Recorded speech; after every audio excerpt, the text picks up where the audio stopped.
मैंने देखा कि एक ग्रेनेड तो योगिंदर जाया हो गया। अब क्या करें, अब तो आप फंस गए हो।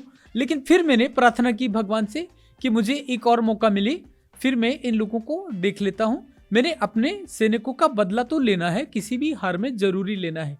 इतने में क्या हुआ, मैं खड़ा हो गया। मैंने कहा आज आज या तो आर है या फिर पार है। तो उन दोनों ने मुझे खड़ा होते हुए देखा और बोला यही था जो जिंदा था, यही कर रहा था। उन्होंने मेरी ओर एक ग्रेनेड फेंका। मैंने ग्रेनेड यूं करके इस तरफ फेंक दिया, लेकिन गलती ये हो गई कि हमारा ही देश का, हमारा ही हेलीकॉप्टर आ रहा था। वो ग्रेनेड उसके ऊपर चला गया और वो तबाह हो गया, वो नष्ट हो गया। वो आपकी मदद करने आ रहा था हेलीकॉप्टर? हाँ, वो हमारी हेल्प करने आ रहा था, लेकिन वो नष्ट हो गया। फिर फैजान और अकरम ने देखा कि ये तो फिर बच गया है। फिर उन्होंने एक और लॉन्चर मारा। जब दूसरा लॉन्चर आया मेरी ओर, तो मैंने वो लॉन्चर दांतों से पकड़ के इस ओर फेंक दिया। तो बचत हो गई? नहीं, गलती हो गई, क्योंकि इस ओर हमारा दूसरा मोर्चा था जिसके अंदर 150-200 हमारे सैनिक थे, वो सारे लपेटे में आ गए। उसके बाद क्या हुआ? उसके बाद मोहम्मद अली खान साहब, फैजान और अकरम मेरी तरफ आए और उन्होंने हाथ मिलाया और मुझे कहा कि हमारा यही मिशन था, हमने चौकी तबाह करनी थी, वो तो हो गई। इसके बाद वो वहां से चले गए। इसके बाद आपने क्या किया? वो जा रहे होंगे, आपने पीछे से फिर कोई वार कर दिया होगा, कोई चीज मार दी होगी, गोली चला दी होगी? नहीं, पीछे से वार नहीं किया। हमने ये किया कि जब वो चले गए, हम भी ठंडे हो गए। लेकिन हम चूंकि काफी जख्मी थे, हम रिंग रिंग के जैसे तैसे करके, मैंने कहा कि एक नाला जा रहा था 50 फुट का, वो नाला जो है उसके अंदर हमने जंप मारी, सिर्फ इसलिए कि हम सेना को अपने जाके सूचना दें, अपने हाई कमांड को, कि ये हो गया है, मुठभेड़ हो गया है। और हमने अपने सेना को बचाने की कोशिश की, लेकिन किसी को हम बचा नहीं पाए, हम खुद बच के आ गए। तो जब मैं अपने हाई कमांड के टेंट के वहां पहुंचा, जैसे तैसे रिंग। योगेंद्र जी, एक सेकंड दे दीजिए मुझे। मैंने किसी बंदे को सलूट करना है, और वो सलूट है अमिताभ बच्चन जी आपके लिए। क्या आपने अपने शो के अंदर ये झूठी कहानी इतने पक्के मुंह से सुनी है कि मतलब सलूट टू यू सर।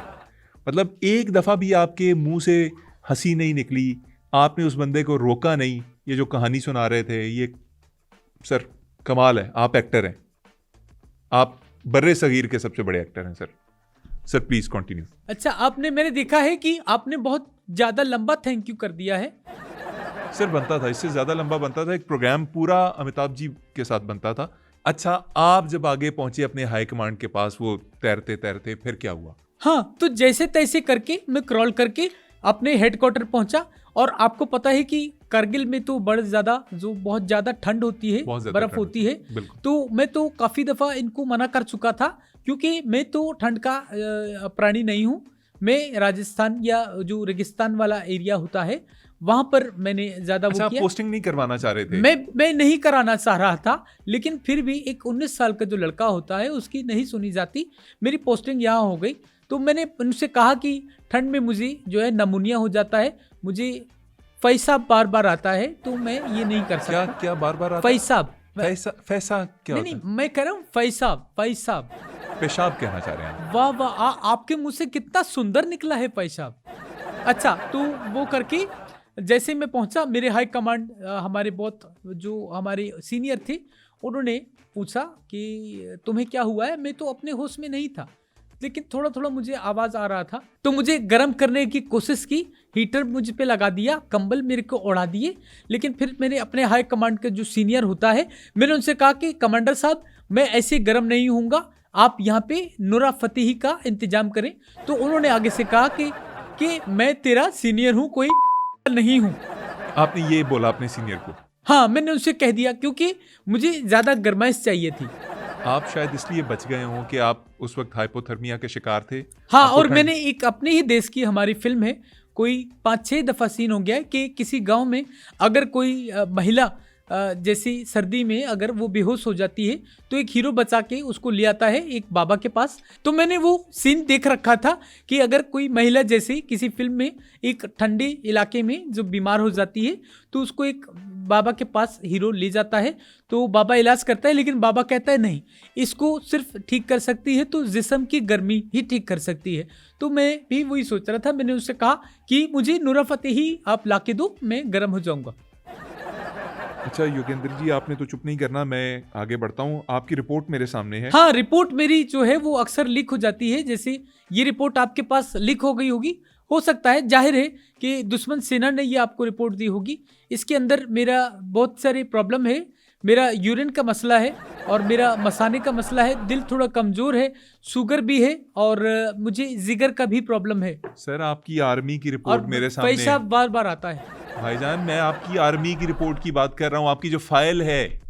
अच्छा, वो वाली है, जी, मिशन वाली आपकी है। Career history. अच्छा, जी। आपने मेरे मिशन की रिपोर्ट मुझे बता रहे हैं। हाँ जी, वही बता रहा हूँ। अच्छा, मैं समझा कि आप दूसरी वाली मेरी जो बीमारियां हैं उसकी रिपोर्ट बता रहे नहीं, हैं। मुझे क्या जरूरत है, आपकी बीमारियां सबको नजर आ रही हैं। वैसे इतनी बीमारियां आपको हुई क्यों हैं? देखिए, मैं 17 साल का था तो मैंने ये आर्मी को ज्वाइन किया था।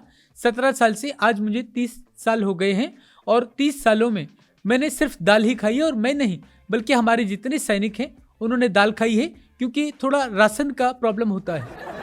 भारत की फौज में आप लोगों को सिर्फ दाल मिलती है? आपने कल भी दाल खाई थी? सिर्फ कल नहीं खाई, पिछले 30 साल से हम यही खा रहे हैं, क्योंकि जो बड़ा राशन होता है वो दूसरे हमारे वो खा जाते हैं। आप कोई और सब्जी वगैरह, कोई गोश्त वगैरह नहीं खाते? ये सब्जी क्या होती है मुझे तो इसका पता नहीं है। सब्जी, वेजिटेबल्स, ये जो हम खाते हैं रोजमर्रा में। नहीं, ऐसा मुझे कुछ नहीं पता है। मेरे से आप दाल का पूछ सकते हो। मलका मसूर की दाल होती है, चने की दाल होती है, अरहर की दाल होती है, और इसके अलावा लोबिया होता है, काला लोबिया होता है, लाल लोबिया होता है। रुक जाइए। मैं समझ गया, आपके पास सारी दालों की रिपोर्ट है, दालें आपको पता है कि कौन कौन सी हैं, लेकिन वाकई आपने कभी सब्जी नहीं खाई? नहीं, कभी नहीं। हमें तो सब्जी का पता नहीं, बल्कि हमसे नरेंद्र मोदी जी ने ये वादा हमसे किया है कि अगर आप पाकिस्तान पे यदि कब्जा कर लोगे तो आपके दाल के साथ हम आलू भी देंगे। तो अब आलू लेने के लिए हम जो है वो कर रहे हैं, आगे फाइट कर रहे हैं। आप जब फाइट करते हैं आलू तो आपको हम देते हैं, ये तो बात सही कह रहे हैं आप। चलिए, मुझे अब जरा अपनी मिशन रिपोर्ट की तरफ आने दीजिए। आपकी रिपोर्ट और आपकी जो फाइल है उसके अंदर लिखा है कि आपने 225 फील्ड मिशन किए हैं। हाँ, फील्ड नहीं, ये आप गलत कह रहे हैं। फील्ड मिशन नहीं किए। फील्ड मिशन लिखा हुआ है सर। नहीं, ये आप गलत कह रहे हैं। ये फील्ड मिशन नहीं है, ये फील्ड मिशन है। 225 फील्ड मिशन है, तो कामयाब कितने हुए? दुर्भाग्य से एक भी नहीं हुआ। अच्छा, आपकी फाइल में मजीद लिखा है कि आपकी 6 गिरफ्तारियां हैं, 6 बार आप पाकिस्तानी फौज के हाथों या इदारों के हाथों गिरफ्तार हुए हैं। हाँ, मैं मानता हूँ, मैं गर्व से मानता हूँ कि मैं पाकिस्तानी सेना के हाथों 6 बार गिरफ्तार हुआ। गर्व से कहता हूँ। 6 दफा आप गिरफ्तार हुए हैं पाकिस्तानी अथॉरिटीज के हाथों, और आगे लिखा हुआ है 8 दफा आप फरार हुए हैं। अगर आप 6 दफा गिरफ्तार हुए हैं तो 8 दफा फरार कैसे हो सकते हैं? 2 दफा मैं अपने सेना से भागा था। 2 दफा इंडियन आर्मी से भागे हैं। 2 दफा अपनी ही सेना से तंग आके मैं भाग गया था। आप मुझे जरा अहवाल बताएंगे, ये 6 गिरफ्तारियों का, आप 6 दफा पाकिस्तान में गिरफ्तार कैसे हुए? वैसे तो मेरे सारे मिशन जो हैं वो खतरनाक ही हैं, लेकिन मैं आपको चंद बता देता हूँ थोड़ा थोड़ा। पहले जो मेरा मिशन था वो मैंने बड़ा सटीकता के साथ किया। मैं मुंबई से मुझे जगह मिली कि मैंने पाकिस्तान जाना है।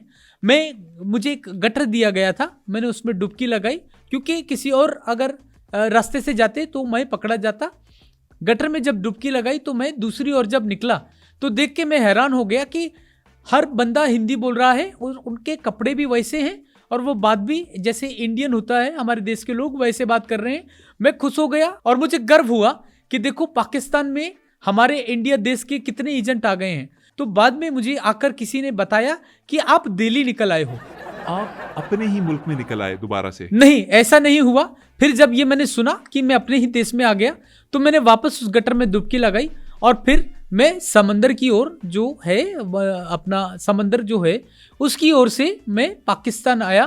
पाकिस्तान जब मैं आया तो मैं लाहौर निकला।